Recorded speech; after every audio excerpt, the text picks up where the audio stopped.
where I live, we're doing a lot with what's known as linked learning and helping students even at the high school level do internships and academies and things to help them.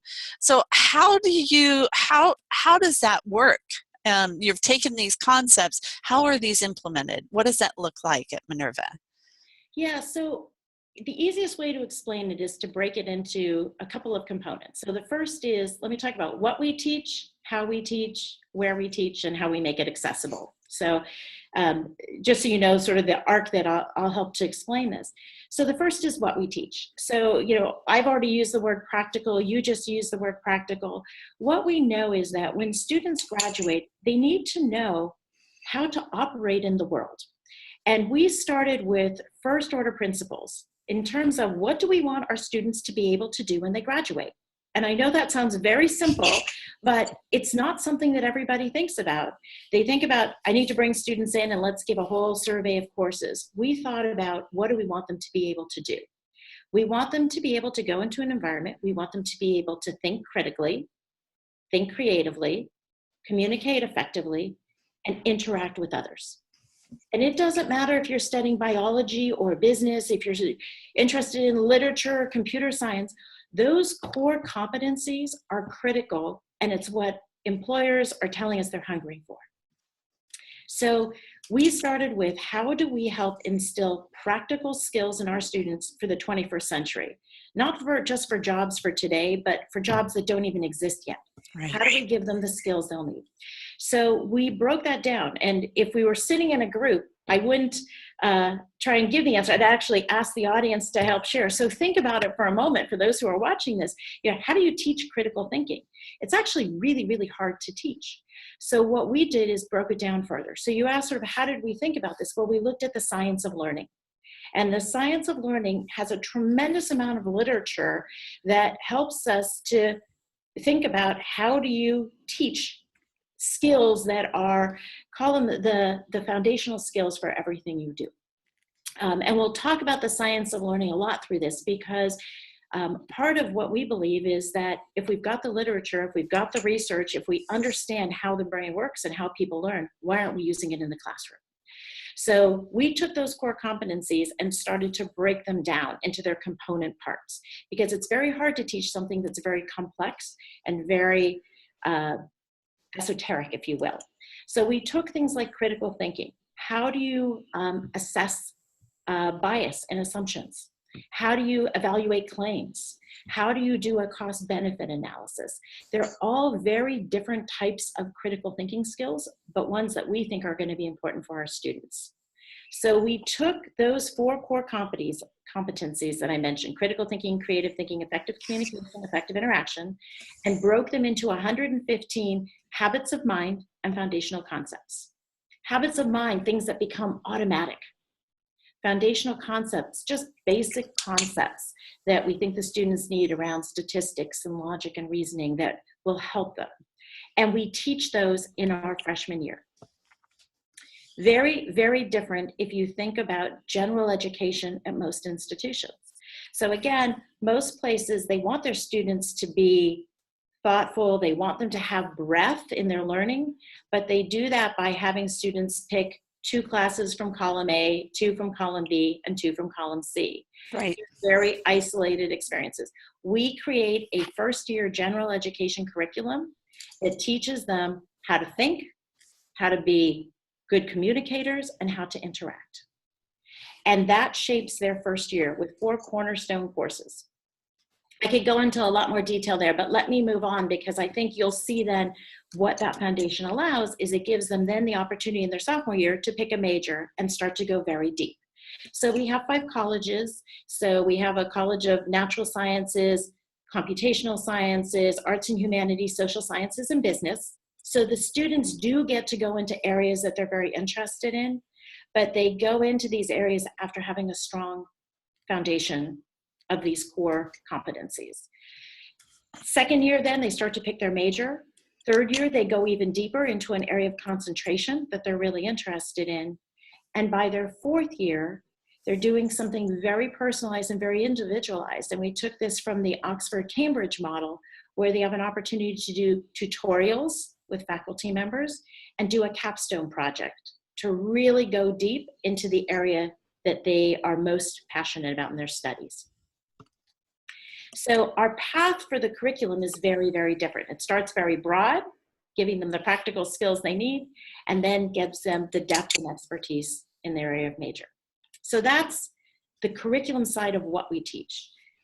Second thing that's quite different is how we teach. So what is, again, comes from the science of learning. We know that, for instance, lectures, they're a great way for a faculty member to share, right? I can prepare notes and I can, communicate that to hundreds of people at a time. The thing is, it's a terrible way to learn, and we know that. So how do we change that at Minerva? Well, at Minerva, all of our classes are small seminars. So we have no class that's more than 19 students with a faculty member present, and we've done something called a radically flipped classroom. So some people may be familiar with a flipped classroom, where originally it was you go to class and you hear a lecture and you go home and do a homework. Flipped classroom is the opposite. You watch the lecture at home, maybe pre-recorded, and you go into class and do homework. What we've done is pushed both of those as pre-class work. So our students absolutely have to prepare for class. They may do some readings. They may actually watch some kind of online video. They may have discussion groups. They will do assignments beforehand. When they come to class, they are actually putting into practice all of the things that they prepared for. And what do I mean by putting into practice? In class, it's super interactive. So there are debates, there are negotiations, there are role plays, there are relays, there are polling, there are breakout groups, there are simulations. But we have about 50 different activities that we employ, and we use them in different combinations to put into practice whatever is the lesson of the day. So the students know exactly when they come to class, what are we focused on? What is the habit of mind or foundational concept that first year? Or what are the concepts as they go later in their career? What are we working on? No secrets here. And then how do we put that into practice? So very different model from class. It's even different from this interaction that we're having. But think about just the minute you get into class, you are on, and you're on for those full 90 minutes. The way we do that is we leverage a technology platform that we built fully in service to learning. And it means that all students are front and center in the front row. Everyone gets to know their faculty members incredibly well. They are on the edge of their seat because they know they're going to get called on at any moment. And super important is we record every session. It means that as a faculty member, I can go back and review it. And again, science of learning tells us that if you give feedback, it's very important for the student's development. So our faculty give feedback after every class session. So I now as a student can go through and see how well did I understand the concepts, what are things I need to work on, and we are continually evaluating the students to help in their learning. That is fabulous. I know with the our UCLA classes, we don't use lecture. Like, I don't give a lecture. We provide information, set up a discussion, and then our students interact with each other. So essentially, they're doing a lot of what you're talking about. Is they have to read before they put in their discussion. They have to listen to the interviews. They have to do all these other things and then give their own contribution. And then that helps them to internalize and also make connections of what they're learning. So I also know that as the students progress through each year, it's not all in one place. So tell us about the global aspect of Minerva. Sure. I mean, that's a really exciting component that pairs with the academics. And that is, here you're learning something in the classroom. What happens in the real world? And we don't believe it's easy to figure that out sitting in an isolated campus in the suburbs. So we wanted our students to immerse in the great cities of the world and put into practice what they're learning in the classroom. So our freshmen start here in San Francisco, and they're here for a full year. And after that, every semester move to another major city around the world.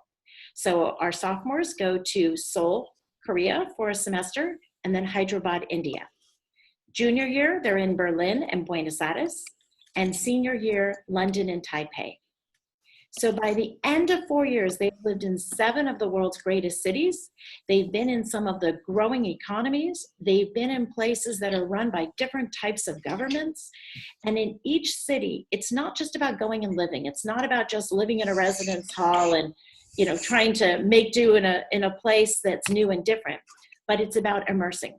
So what Minerva does is curates contacts with the local government, with commercial entities, so some for-profits, some not-for-profits, and the students get involved in a variety of civic projects. What that allows them to do is take the learnings from the classroom and apply them.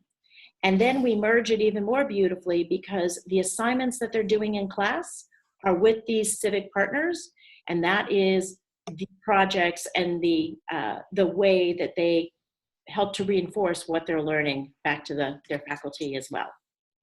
So how many students are in a cohort? So it sounds like they're set up as a cohort.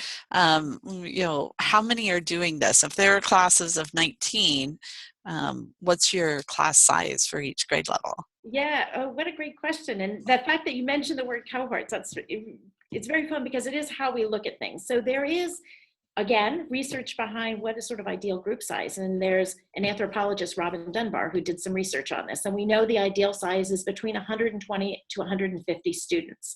Right now, we have classes that are about that size. We've got a little bit over with our freshman class this year, but we plan to keep groupings of 120 to 150 who will travel in cohorts, who get to know each other. It means everyone will get to know each other beyond just name and country, but get to know each other much more personally and have that support community around them. That said, we have a really interesting admissions process because we don't limit the size just based on an arbitrary number. We don't have the constraints of physical buildings as some schools would have, mainly because we use the city as our campus. So we have multiple residence halls and we can accommodate as many students as qualify in. So we're not limited by numbers, we're only limited by students who have the abilities to be successful here. And I'll talk about that in a quick sec. But cohorts will be in groups of 120 to 150, and in some cities we'll have multiple cohorts at a time. Oh, wow. That's very exciting. And how old is Minerva? Like, when did this start? I remember sitting down and talking with someone a few years ago that said, this is what we want to do. And now it's here. So when was that?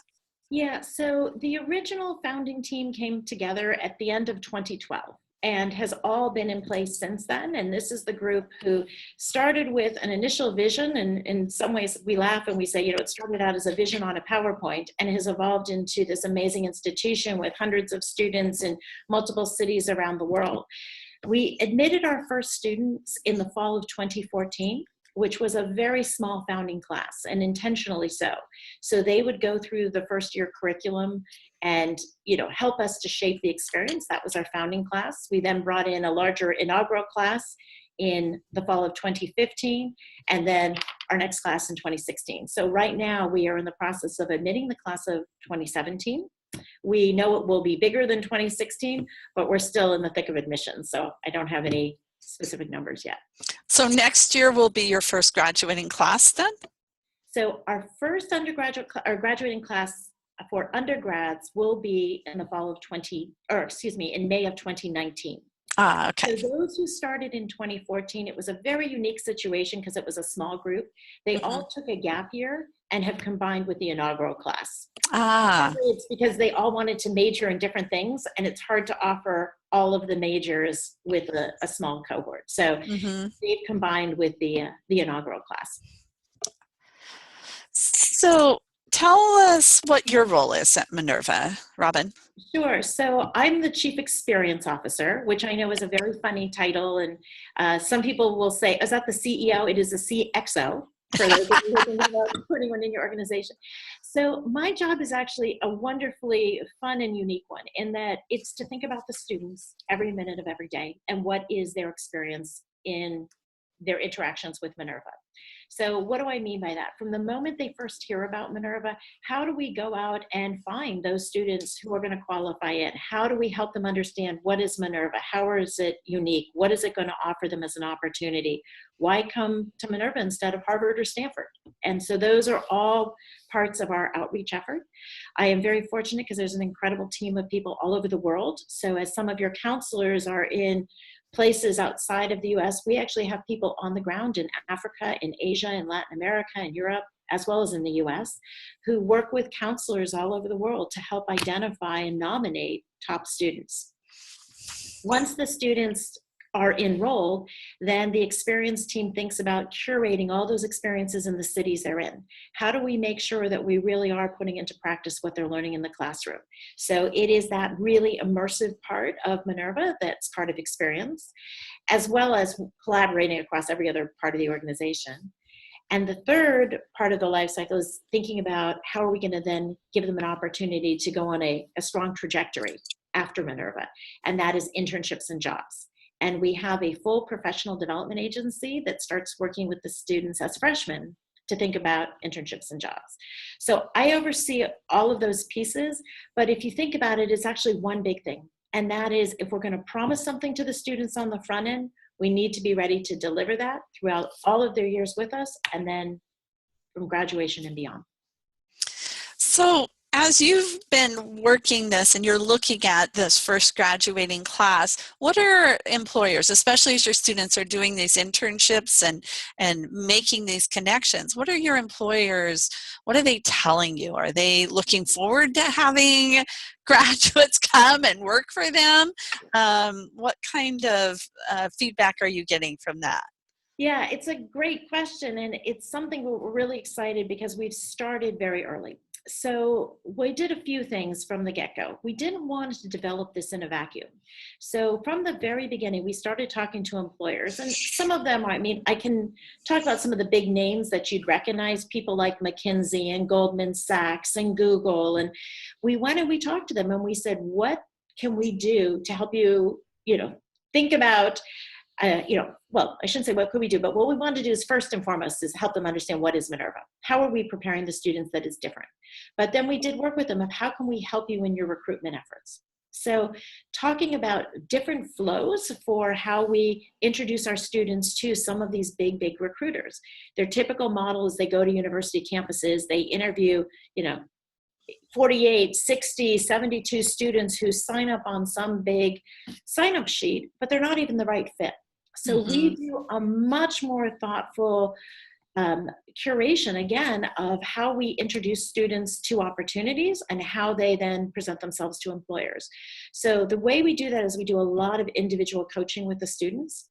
So let me just take a moment to explain this because I think it will help differentiate and help counselors think about what it means to really give students sort of the support they need for finding jobs and internships.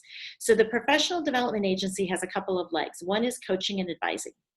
Very similar to like a Hollywood talent agency. Somebody who's looking out for the student first and foremost. How do we help them present themselves well? How do they put together their CV? But even more important, what are the things they care about and they're passionate about? And how do we make sure that they are thinking of all of the opportunities that can leverage what they're excited about and their strengths as well? So coaching and advising is taken very seriously here, and it's done at the individual level. There's also a group that's going out and building out the employer network. We do have an employer advisory board, but we also have hundreds of employers who are interested in Minerva students because of this foundational sort of training that they are getting. So we work sort of both sides of it and bring them together in a way that introduces students who are excited about opportunities to the opportunities that will be best for them. And it means that the rate of getting internships has been tremendous. So I'll give you a stat. Last year, of our freshmen, 87% were placed in internships. And those who weren't actually wanted to go home and do a little bit of downtime and travel. Every student who came to the professional development agency and wanted an internship secured an internship. And these included internships with Apple, with Uber, with Yahoo, with theater companies, with Wall Street, Allen and Company, with Fujitsu Research Labs, with the Stanford D School. So I'm talking across the gamut. At the end of summer, we did go back and ask employers how'd they do. And the feedback was, as freshmen, they outperformed undergraduates at other institutions at a level, they said 90% of them came back and told us that they outperformed their counterparts. So our freshmen outperformed sophomores, juniors, and rising seniors. So I think what's really important here is that they're seeing that the skills that we're teaching are coming into play. That's so exciting. You know, and I see that as such a way for the future. And to me, it seems like Minerva is on the cutting edge and is kind of coming into this before everybody else is realizing that this is where education needs to go. I have a background in Avid. I don't know if you're familiar with Avid, but a lot of what Avid does is very much based on the science of learning and understanding. You know, having a tutorial where students sit and somebody talks to them is not effective, but doing it from a Socratic method where it's question-based is much more effective and efficient. And our students who come from an Avid-based background or experience are much better prepared once they go on to higher education than other students from more traditional based programs. So I can see where this would take it to the very next level. So what's the vision?